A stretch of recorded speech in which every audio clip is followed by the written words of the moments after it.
말씀 보시겠습니다. 말씀은 구약성경 시편입니다.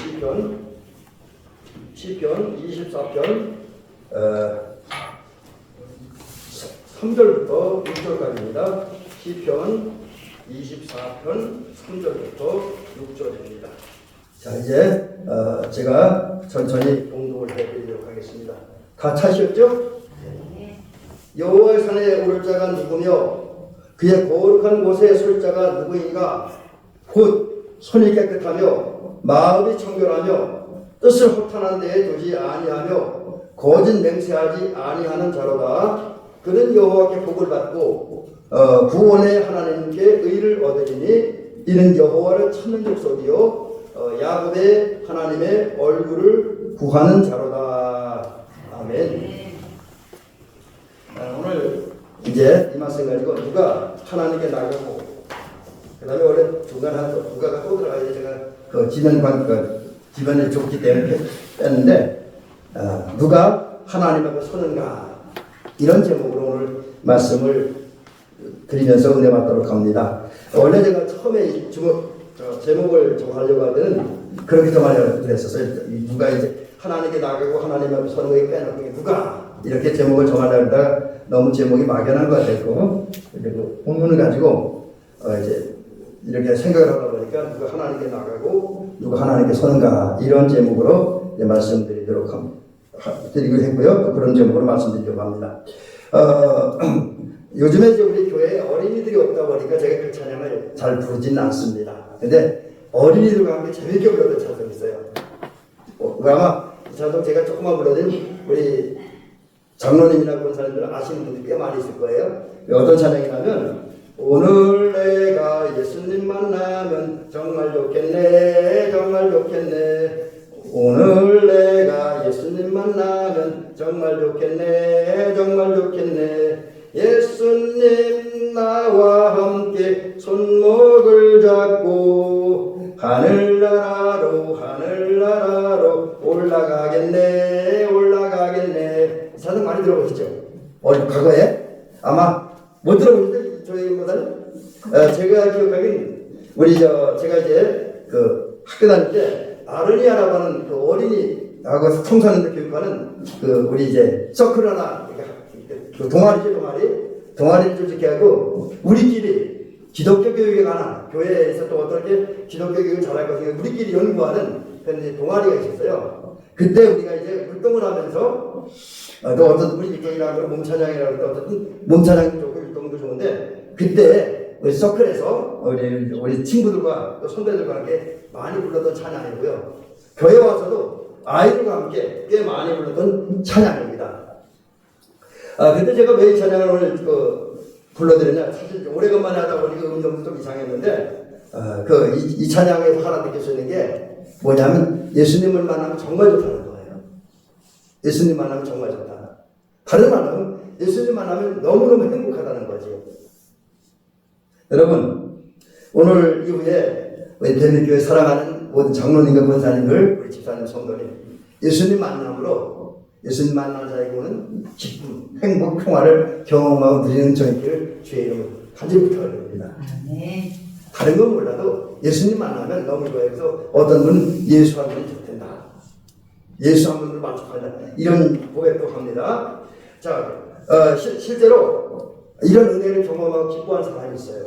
은혜를 받기 전까지는 많이 갈등했는데 통곡하고 막 그랬는데 은혜 받고 나서 아주 행복에 기뻐하고 평화를 누리는 분들이 꽤 많이 있습니다. 그 중에 한 분이 우리 감리교를 시작한 웨슬레 목사님도 있고요. 오늘 제가 웨슬레 목사님 얘기 드리려고 하는 것이 아니라 오늘은 어거스틴 얘기를 잠깐 하려고 합니다.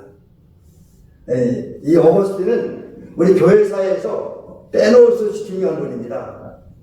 저는 그래서 지금 제가 좀 나이가 젊다고 한다면 어거스틴도 한번 깊이 공부를 해보고 싶어요. 그분의 그 생애라든지 그분의 그 어떤 신앙생활 그리고 그분이 가르쳤던 신학과 교리에 대해서 깊이 한번 공부해보고 싶습니다. 왜냐하면 우리 오늘 기독교 교리를 형성하는 가운데 아주 많은 영향을 미친 분들이 어거스틴입니다. 또 영성생활에도 큰 영향을 미친 분이 어거스틴입니다. 이 어거스틴은 신학자이고 철학자이고 또 영성운동가 이제 중세 시대에 수도원에 들어가서 하나님 만나게 삼으면서 그걸 위해서 헌신했던 그 영성운동가인데, 이런 어거스틴은 이제 AD 354년 11월 13일에 북아프리카의 타카스테에서 태어났다고 합니다. 근데 이분들의 가정이 좀 그래요. 왜냐하면 아버지는 예수님을 믿지 않는 불신자입니다.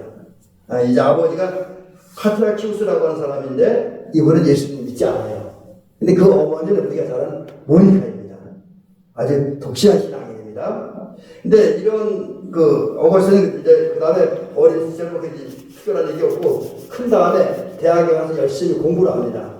수사학을 공부했다. 저는 수사학이 어떤 건 자세히 모르겠어요. 아마 근데 뭐 이렇게 이제 논문 말하고 발표하고 이런 쪽이 아닌가 그렇게 여겼는데, 수사학을 공부하면서 아주 학문 연구에 열심히 했고요.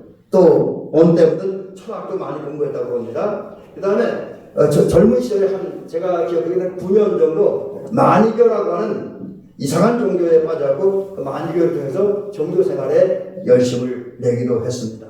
그런데 학문 연구도 열심히 했고 이제 종교 생활도 열심히 했습니다. 하지만 어느 날 그가 발견한 거였어요. 그 속에 있는 정욕, 그 속에는 성적 욕망이 아주 강하다는 사실을 알았고, 실제로 그 만이교에서 생활하면서 그 자료들을 보니까 아주 부패하고 방탕한 생활도 많이 했습니다. 그러니까 한쪽에는 고상한데, 심지어 이 사람은 밀라노에서 30세 때 대학 교수까지 했어요. 그러니까 미래도 보장받고 또 아주 점잖은 사람이었는데, 그러면 또 한편에서는 그 종교생활도 열심히 하는데 한편에서는 방탕과 타락의 삶을 일삼습니다. 그러던 어느 날 어머니 모니카로부터 이제 본고를 받아요. 어머니는 어거스틴을 낳을 때부터 독실한 신앙이니까 이 아들 어거스틴이 잘못된 길을 가고 다른 종교를 가고 다른 신을 섬기는 걸 아주 안타깝게 여기서 늘 기도합니다. 근데 그러면서 어거스틴을 보니까 그가 영적으로 번민하고 고민하는 것을 알게 됐습니다. 기도하는 가운데 어느 날 이분이 이 어머니 모니카가 어거스틴에게 한 사람을 추천해 줍니다. 만나보라고. 그게 누구냐? 암브로스라고 하는 그 당시에 밀라노 지역에서 요즘으로 하는데 동구연회를 치게 하는 감독의 역할을 하는 암브로스라고 하는 사람을 소개시켜줬고, 이 어머니 소개를 받은 어거스틴 암브로스를 만납니다. 그리고 그의 설교를 듣는 가운데 나름대로 깨우침이 있었습니다. 이제 진리를 따라 살아야겠다. 그리고 진리는 일정 부분 깨닫기도 하고요. 근데 문제는 전에와 같이 지금도 암브로스의 설교도 뭔가 깨달음을 얻은 다음에도 그의 이중적인 생활은 변하지 않습니다. 학문형 계속했고 또 이제 나름대로 진리를 깨달았지만 또 한편에서는 그의 마음을 지배하는 지약된 욕망들이 있는 걸 발견합니다. 그리고 그 죄의 유혹을 떨치지 못해서, 특별히 이분은 여자의 약한 분이었어요. 우리 성경에 여자 약한 분 또 하나 있죠. 누군지 아세요? 삼손도 여자 약하고, 더욱 여자 약한 사람은 솔로몬입니다. 성경을 보면 솔로몬 여자가 얼마나 많은지. 근데 아마 그 정도까지는 아니었지만 이 어거스틴은 여자에 약했어요. 그래서 아주 성적으로 물란한 생활을 합니다. 근데 이것을 보면서 너무 자신도 안타까워. 학자이고 교수이고 종교인인데 내가 왜 이렇게 살아야 되느냐. 그런 생각을 하다 보니까 안타까움이 있었고 어느 날부터 눈물이 팍 쏟아지는 거예요. 통곡을 하게 됩니다. 그런 마음 가지고 어느 날 어거스틴은 남들을 눈치 보지 않고 그냥 마음껏 한번 울어보자 라는 생각을 하면서 밀라노 공원을 갑니다. 그러면서 그는 탄식하며 통곡을 합니다. 그 탄식을 치료해요. 이제 진리 조금 알았으니까 이때는 만이교가 아니라 하나님 기도하는 거예요.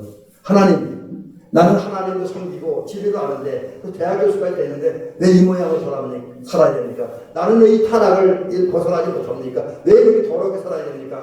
통곡을 합니다. 그 이제 밀라노 그 의자에 앉아서 이제 통곡을 합니다. 그 순간 갑자기 어디서 큰 음성이 들려옵니다. 한 아이의 소리였어요. 아이의 소리? 그런데 그 아이, 오늘 제가 이 말씀을 준비하다 어거스틴에 찾아보니까 어거스틴은 그 아이의 소리가 어린 남자의 아이의 소리인지 여자의 아이의 소리인지 모르겠대요.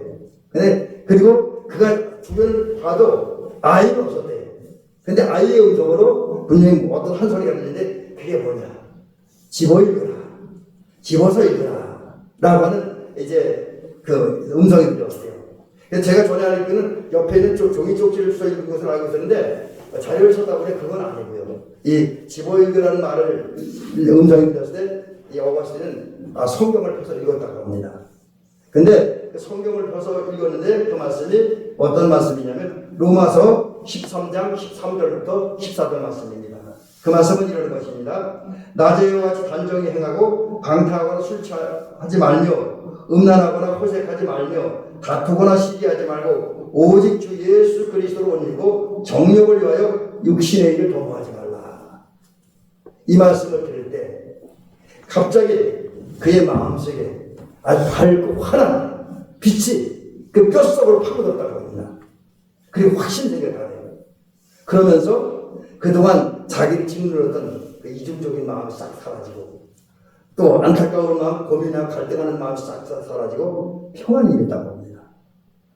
어거스틴이 이런 말씀 이걸 보면 누구자 열심히 기도하고 어떤 사람들이 기도원에 가서 소나무 뿌리가 이제 뽑힐 정도로 기도했다 그러잖아요. 근데 이분은 그것도 안 했어요, 사실은. 그저 밀라노 공원에 가서 안타까운 마음 통곡한 것밖에 없습니다. 근데 하나님께서 그를 선택해 놓으셨기 때문에 음성을 들으시고 그 음성대로 했을 때 그는 마음의 평강을 얻었습니다. 여러분 그렇습니다. 예수님 만나고 은혜 받고 나면 마음 평화롭습니다. 행복합니다. 우리 성도님들에게 오늘 어거스틴과 같이 우리 감리교를 시작하신 우리 신앙의 선배인 르슬레 목사님 같이 하나님 만남으로 이 사람의 마음이 뜨거워지고 평안하고 행복한 그런 은총 있기를 주의 이름으로 간절히 부탁드립니다. 자, 그러려면 이제 우리가 해야 될 게 있습니다. 그게 뭐냐? 어거스틴은 비록 하나님을 열심히 찾지는 않았죠. 그래도 뭔가 진리를 탐구하는 마음이 있었어요. 그렇습니다. 우리 성도님들도 하나님 만나려면 행복해지려면 하나님을 찾아야 됩니다. 하나님 찾아야 돼요. 하나님께 나가야 됩니다. 하나님께 나가는 자, 하나님을 찾는 사람이 하나님을 만날 수 있습니다. 왜 오늘 우리 주변에는 많은 교인들이 교회는 나오는데 그 신앙인으로서 느끼는 행복과 평화를 맛보지 못하고 누리지 못합니까? 하나님을 찾지 않기 때문입니다. 하나님께 나가지 않기 때문입니다.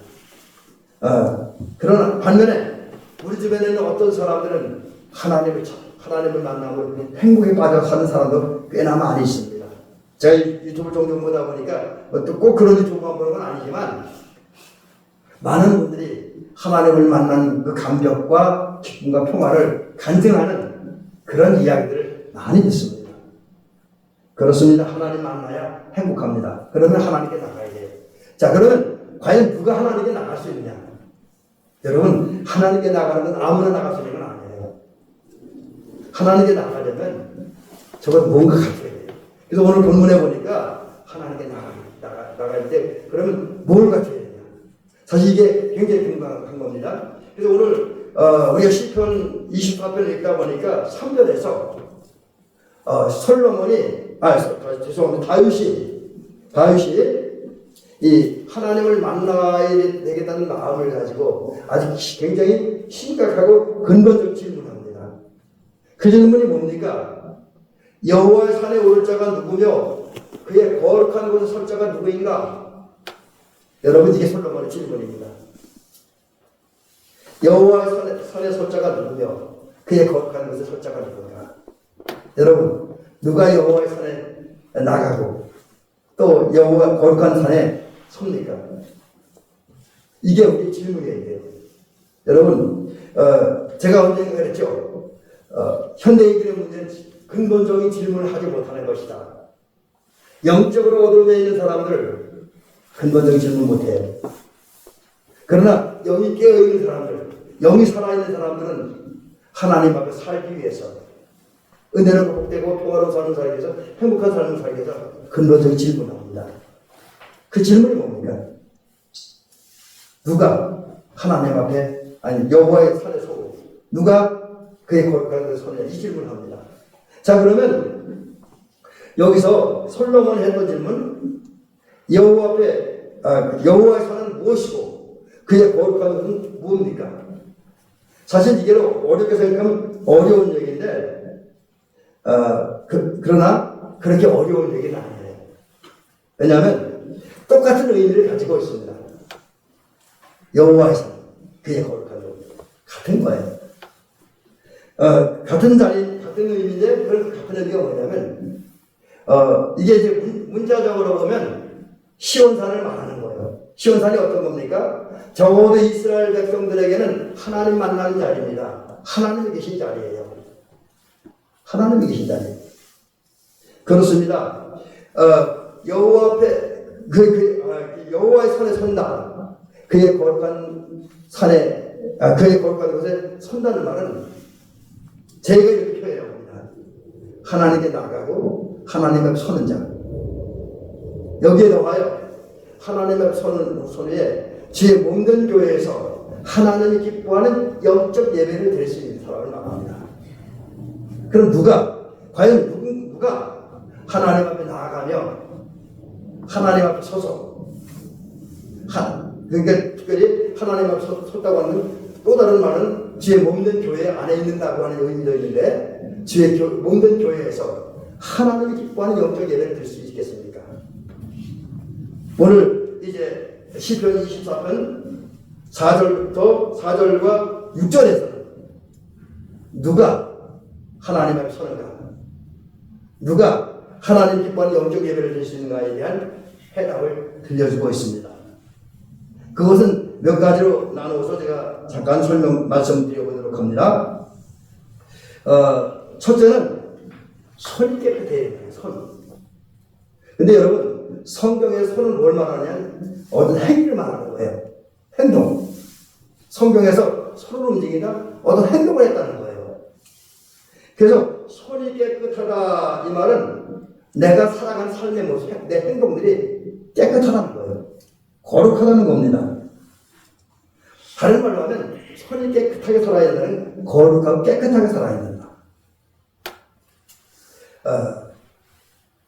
내 말이나 언행이 이제 내 행동이 불의하고 불법한 것, 부정한 것이 없는 것을 손이 깨끗하다고 얘기하는 거예요.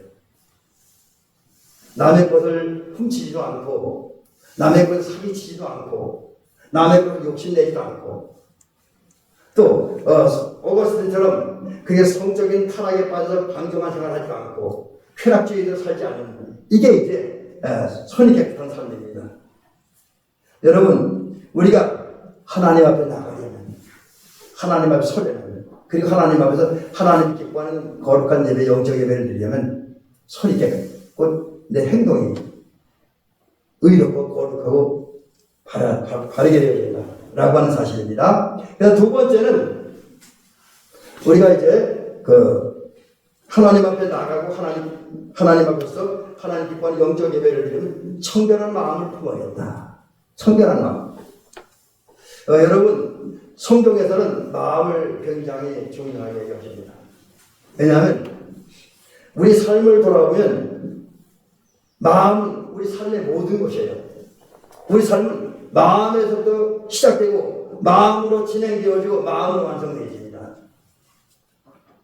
성경 표현대로 하면 마음에 손을 쌓은 사람 손을 내요. 선한 행위를 합니다. 마음이 악한 사람은 마음이 악을 가득한 사람은 악한 일을 합니다. 마음이 중요해요. 또 하나님도 사람을 볼 때에 중심을 보신다 그랬어요. 중심은 다른 말은 마음이에요. 사무엘상에 보니까 사람은 외모를 보거니와 하나님은 중심을 본다. 이렇게 사무엘상 16장 7절에서 주님은 말씀하고 있어요. 물론 사무엘 선지자를 통해 들려온 말씀이긴 하지만 여러분 그렇습니다. 하나님은 마음을 중요시하게 여겨요. 그래서 우리가 겉으로 정의롭고 바르고 또 깨끗한 모습으로 사는 것도 중요하지만 그보다 더 중요한 우리 마음이 중요하다는 거예요. 그 우리 마음이 어떤 마음이 되냐? 청결해야 된다. 청결. 그래서 예수님도 팔복을 말씀하실 때 또 팔복을 통해서 하나님 나라 백성 하나님의 자녀의 성품을 말씀하실 때 마음이 청결한다는 복이 있나요? 라고 말씀하고 있습니다. 그리고 그들이 하나님을 본다라고 말씀하고 있습니다. 그런 면에서 보면 마음이 중요해요. 근데 오늘 성경을 보니까 예수님도 그렇고 오늘 본문도 그렇고 우리가 하나님 앞에 나아가고 하나님 앞에 서고 그 하나님 앞에서 바르고 온전한 하나님과 영적 예배를 드리려면 그래서 하나님만의 은혜를 받으려면 마음이 청결해야 됩니다. 청결하다는 말은 뭡니까? 깨끗하다는 말입니다. 깨끗하다. 뭘 어떻게 손이 깨끗한 거, 저는 깨끗한 건데 적어도 이 속에는 우리 마음이 깨끗해야 된다고 하면 우리 마음 속에 또 좀 더 넓게 얘기하면 생각 속에 악함과 더움, 불의함과 불결함이 없어야 된다는 거죠. 내 안에 죄를 지을 만한 요소들, 죄를 지을 만한 욕망들, 이것이 다 잘라지고 제거되어져야 되는 거죠. 우리 안에는 죄의 쓴뿌리를 뽑아내야 된다는 겁니다. 그리고 오직 하나님이신 순결한 마음, 하나님께 집중하는 그 순수한 마음, 성한 눈을 가져야 된다라고 하는 거죠. 그래서 우리 마음이 마치 양털같이 됩니다. 여러분, 저는 이 말씀을 보면서 갑자기 하나 생각난 게 있습니다. 그게 뭐냐면 저는 물을 참 좋아하거든요. 그래서 제가 이제 요즘도 사진을 많이 찍고 동영상을 많이 찍는데 제가 주로 촬영하는 건 물입니다. 근데 물 중에도 맑고 깨끗한 건 굉장히 중요해요. 근데 제가 산을 다니든지 바다를 가든지 또 계곡을 가든지 거기서 발견하는 깨끗한 물은 특히 하나 있어요. 공통점인데 밑바닥까지 맑고 분명하게 보인다라고 하는 거죠. 제가 서서 살 때 서해 바다는 그 물이 별로 깨끗하지 않아서 그 바닥이 잘 안 보입니다. 근데 몇 년 전에 제 모임 같이 하는 제 친구 목사님과 함께 제주도를 갔다 왔는데 제주도 가보니까 바닷물이 너무너무 많더라고요. 밑에 모래사장이 환하게 보입니다. 그렇습니다. 우리는 이제 하나님의 은혜와 성령의 또 성령의 책망을 통해 회개함으로 모든 죄를 시김받고 깨끗한 마음을 가져야 됩니다. 그래서 내 마음이 너무 맑고 깨끗하기 때문에 하나님과 사람 앞에 내 내면 세계가 맑고 깨끗하게 보이게 만들어야 된다는 거죠. 여러분 그렇습니다. 우리 주변에는 많은 사람들인데 그 사람들 가운데 마음이 깨끗하지 않은 사람들의 모습과 마음이 깨끗한 사람들의 모습 분명히 구분되어집니다. 그리고 마음이 깨끗한 사람들은 같이 이야기하고 대화하면서 그분들의 진정을 이해할 수가 있습니다. 근데 마음이 깨끗하지 않은 사람은 이해할 수가 없어요. 볼 수가 없습니다. 그래서 우리는 하나님도 그렇고 내 주변 사람들도 그렇고 내 내면 세계를 볼 수 있을 만큼 맑고 깨끗한 마음을 가져야 됩니다. 여러분 이 일을 위해서 기도 많이 하시기 바랍니다. 이게 내 마음대로 되는 건 아니거든요. 기도하시고 하나님의 은혜를 받아서 깨끗한 마음을 가짐으로 하나님 앞에 설 수 있는 저와 여러분 되시기 바랍니다. 그 다음 세 번째는 허탄한데 뜻을 듣지 말아야 한다. 허탄한데 여기서 이제 뜻이라고 하는 말을 찾아보니까 그 신약성경에 있는 뜻하고 좀 다른 의미를 가지고 있더라고요. 신약성경에서는 뜻하면 어떤 욕망, 요구, 바라고, 기대한다 이런 뜻을 가지고 있는데 구약성경에서는 히브리어를 찾아보니까 뜻이라는 말이 영혼이라는 말이 있습니다. 또 이 영혼이라는 말을 다른 성경에서는 어떤 성경에서는 이제 특별히 세번역 성경과 시원 성경은 마음이라고 기록을 합니다. 표현을 영혼을 그 다음에 이제 현대어 성경은 정신이다 이렇게 표현하고 있어요. 이 말은 뜻을 허탄한 데 두지 않는다. 반면에 허탄한다는 거짓되고 무가치하고 의미 없고 이제 허무한 사라져버린 안개와 같은 그런 것을 허탄한 것이라고 그럽니다. 자, 그렇다고 한다면 허탄한 데 뜻을 두지 아니한다. 그것은 우리의 마음과 생각을 우리의 영혼을 무가치하는 일에 이 땅에 사라져버린 일에 안개와 같은 것에 집착하지 않는다는 거죠. 어디에 하나님께 마음을 집착하는 것, 하나님께 마음을 집중하는 것, 이것이 뜻을 허탄한 데 두지 않는다. 또 그렇게 뜻을 허탄한 데 두지 아니할 때에 저와 여러분들은 이제 하나님 앞에 설 수 있고 하나님 앞에서 거룩한 영적 예배를 드릴 수가 있습니다. 네 번째는 거짓 맹세하지 말아야 된다. 오늘 본문에 보니까 거짓 맹세하지 말아야 된다. 이 거짓 맹세라고 하는 말이 어떤 의미입니까? 어떤 목표를 세우거나 어떤 일을 하거나 또 누구와의 약속을 했을 때 그 약속을 반드시 지키겠다. 약도 내 목표를 정한 것 반드시 이루겠다라고 다짐하고 결단하는 게 다짐이잖아요. 맹세잖아요. 근데 거짓 맹세는 그 정반대입니다. 위신이고요. 거짓말이고 위선입니다. 좀 더 구체적으로 얘기를 하면 어떤 말을 합니다. 근데 말을 해놓고 지키잖아요. 실천하지 않습니다. 이게 거짓 맹세예요. 누구와 우리 이렇게 하자 그랬고 얘기만 하고 그대로 하지 않아요. 그게 거짓 맹세이고요. 또 어떤 이야기를 하거나 어떤 맹세를 할 때 그것을 지키려고 하는 의도도 없이 생각도 없이 그냥 쉽게 말하는 거예요. 쉽게 말하는 거예요. 그 상황에 따라 어떤 위기를 모면하기 위해서 상황을 극복하기 위해서 그냥 쉽게 말하는 거예요. 기획적이지 말. 이게 거짓 맹세인데 그런 거짓 맹세를 자주 하는 사람들은 하나님 앞에 나갈 수 없고 하나님 앞에 설 수 없다라는 거예요. 자, 그렇다고 한다면 이제 우리 거짓 맹세하지 말아야죠. 우리는 진실을 말해야죠. 또 말하는 것은 우리가 100% 지킬 수는 없죠. 사람이니까. 그렇지만 지키기 위해 최선을 다해야 된다는 거죠. 저는 그렇게 믿습니다. 우리 하나님이 인간이 실수하는 건 봐주기라고 얘기해요. 근데 고의적으로 하는 건 이렇게 달라지고 최선을 다하는 실수하는 건 하나님께서 용서하지만 고의적으로 하는 건 아닌 것 같아요. 어쨌든 우리는 거짓 맹세하지 않는 곧 말하는 것을 진실을 말하고 그 말하면 지키려고 애쓰는 저와 여러분 되시기를 바랍니다. 그 다음에 이제 우리 하나님 앞에 설 수 있는 마지막 방법은 5번째인데 하나님을 찾고 하나님의 얼굴을 구해야 된다라고 하는 거죠. 쉽게 얘기하면 이거는 하나님 만나기를 사모하고 하나님의 은혜를 받기를 사모하고 그리고 하나님의 은혜 가운데 거듭나고 성화에 이르기를 사모하는 그런 마음을 가진다. 그리고 그것을 기도해야 되는 거죠. 여기 찾다고 한다는 말이 그런 거예요. 하나님 만나기를 사모하고 그걸 기도하는 거예요. 그리고 하나님 앞에 끊임없이 이제 질문하는 거예요. 오늘 질문이라는 말이 두세 번 나오는데 이 질문이 중요합니다.